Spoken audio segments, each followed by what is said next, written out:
What is going on, Swayze gang? Welcome back to the channel. Thank you so much for tuning in to today's video. What we're gonna be doing today is actually taking the Hellcat to Carmax.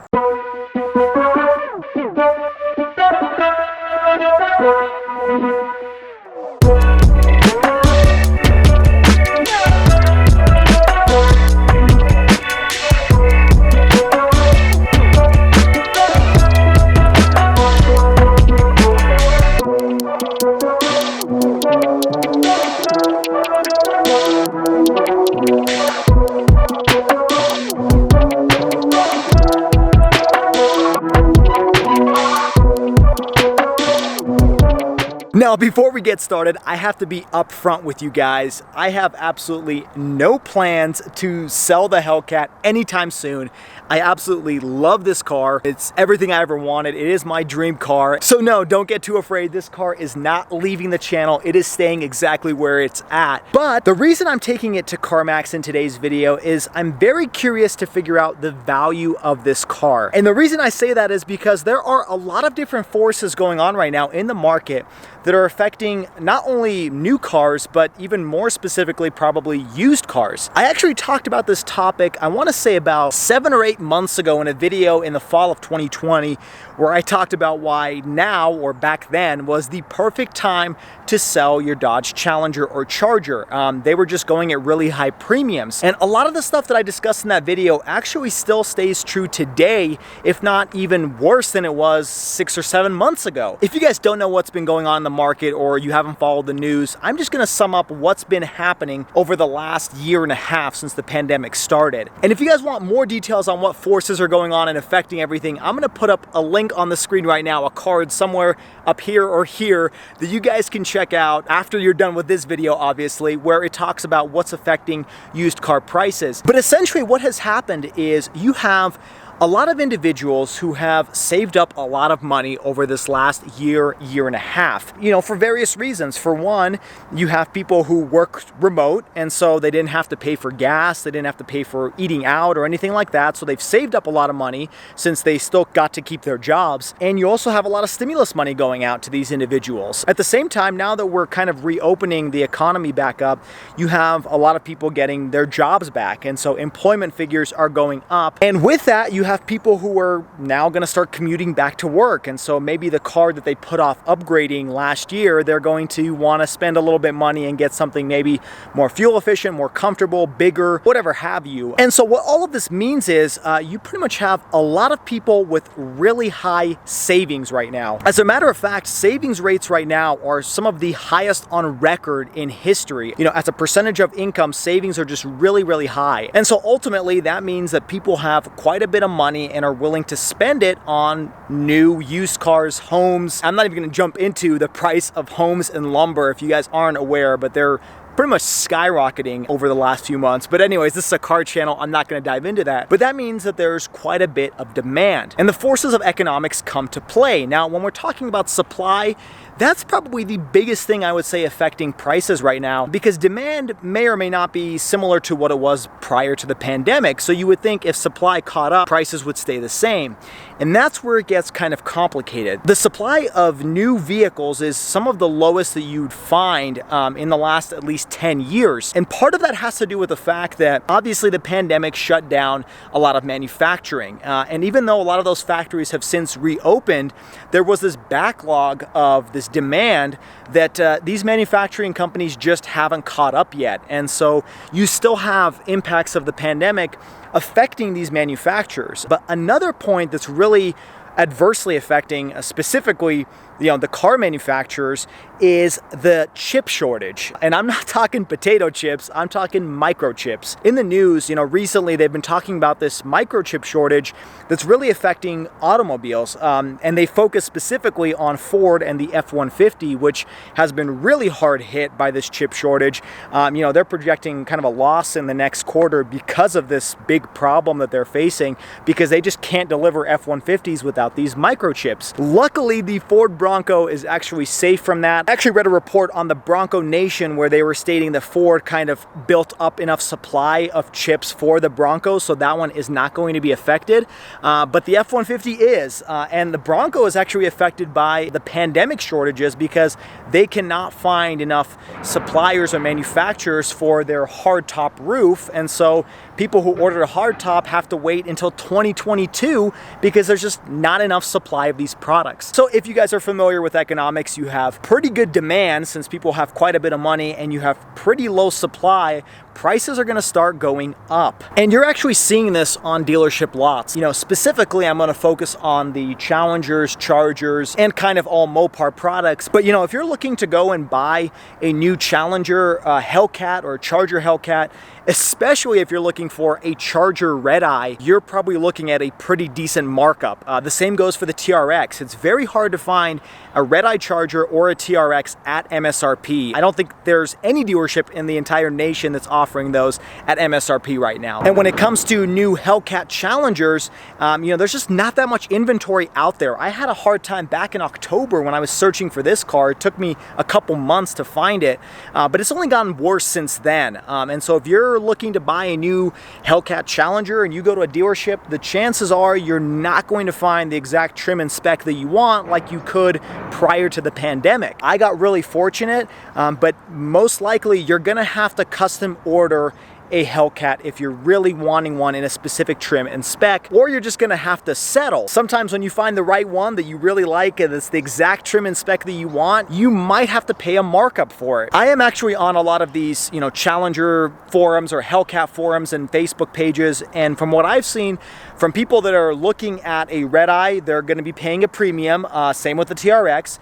But for people that are looking to just order a Hellcat, Challenger Hellcat or Charger Hellcat, you're probably looking at more of like a 3 to 4 month wait just to get one in your driveway. And a lot of people don't want to wait that long. And that is probably a best case scenario.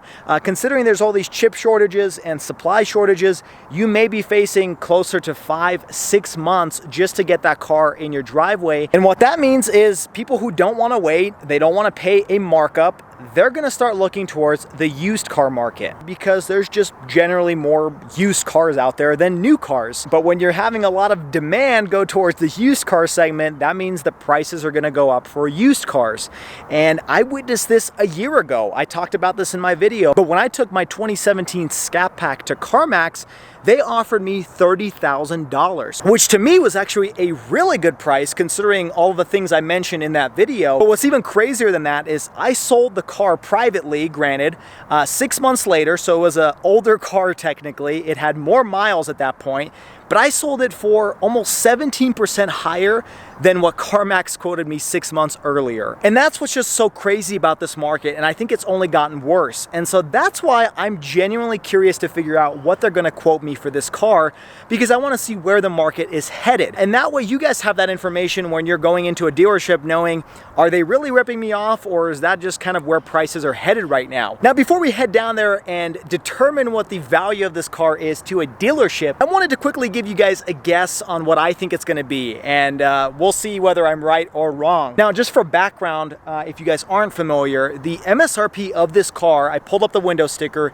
it's $78,560. Now, that's without tax, that's without any markups or any discounts from the dealership. Now, I did get some incentives and offers from the dealership, so I didn't pay that price for this car, but I'm just giving you an example. You know, this car with these options is $78,560. That is how Carmax is gonna look at it. They're not gonna see how much incentives or discounts I got. They're gonna look at the options, the spec, and the manufacturer's suggested retail price. So with that information and knowing that I have just over 3,400 miles on this car, so very, very slightly used, it's practically like new, I'm going to guess that they're probably going to offer me somewhere in the high $60,000 range, which honestly, if I sold this car privately, I could probably sell for much more than that.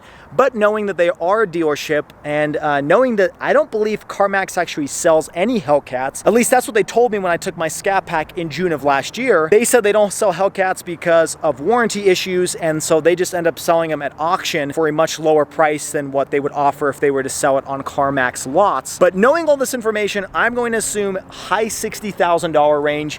I would truly be amazed and really surprised if they offered me anything more than like $72,000. Maybe $70,000 is the max that I think. If they offered me $72,000 or more, I would be really, really surprised, considering, you know, if I apply that same 16-17% markup that when I sold my Scat Pack versus what they told me, that would mean I could probably sell this car for like $84,000. Now, obviously that is some really rough math, but maybe I could sell it for the exact same price that I purchased it, because, you know, you could get this car today versus custom ordering a brand new one in the same trim and spec and waiting 3 or 4 months. So I'm genuinely curious. Even if they offered me like $85,000, I don't think I would sell this car, to be completely honest. I absolutely love it. And if I was to, you know, repurchase one or even upgrade slightly, it would take me a really long time to get one, and it would also be probably way more expensive than $78,000. So that's why I am not planning on selling it. The only way would probably be like $100,000 in cash. Then maybe I would really consider it. But even then, like I'm just so in love with this car that I don't plan to do that. But anyways, let us jump into the car, head down to my local CarMax, and well, let's see what offer they're gonna give me. I'll see you in just a second. All right, boys and girls, and I am here to report the results. We are actually back in the garage because it's been a few hours since I left CarMax. It took them about 45 minutes to an hour to send me the offer letter or the appraised value of my car, and so I decided to leave, and they just sent me an email, and well, here are the results. I'm ready to tell you, but before I do that, make sure you pause the video and put your guesses down below in the comments. I'm curious to hear what your thoughts are, but do that now before it's too late. Okay, so the appraised value of my car is $67,000. So it has ended up on the lower end of my guesses. If you guys recall earlier in the video, I mentioned probably high 60s. So it's definitely on the lower end of that at 67,000. I'm actually a little bit surprised because of where the used car market is headed right now. I would expect it to be probably 68, 69,000. Again, I'd be shocked if it was over 70, but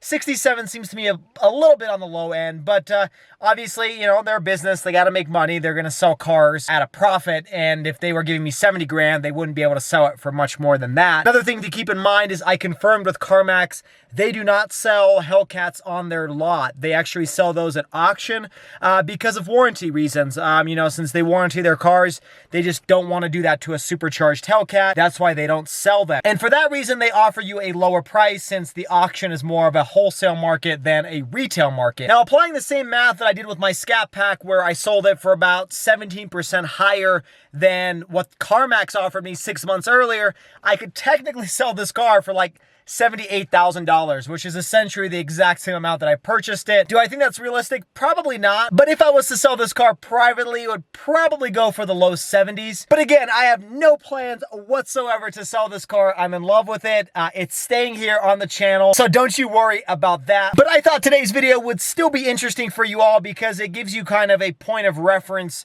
for the used car market. Whether you're planning on selling a car or buying a car, you kind of know where things are headed. I don't expect used car prices are going to improve anytime soon. The chip shortage is still in full effect, and there are still backlogs and manufacturing issues that have stemmed from the pandemic. So both of those things have no end in sight, so I don't imagine used car prices are really going to change over the next 6 months, aside from potentially increasing even more than they are today. Now, that doesn't mean that you should buy a used car in hopes of its price going up in the future, but it's just something to keep in mind because the market forces that are at play keeping prices high aren't really disappearing anytime soon. But I hope you guys enjoyed today's video. Hopefully it provided some new and useful information for you guys to use. That's the ultimate goal of all of my videos. If you guys don't follow me already on Instagram and TikTok, make sure you do so at Shwazy_, just like the t-shirt. And if you haven't subscribed already, make sure you do that as well so that you can stay on top of all of the weekly videos that I post. Thank you to all of those that have supported me this far. Make sure you hit that like button if you haven't already. And until next time, stay Shwazy, stay healthy, and have a wonderful day.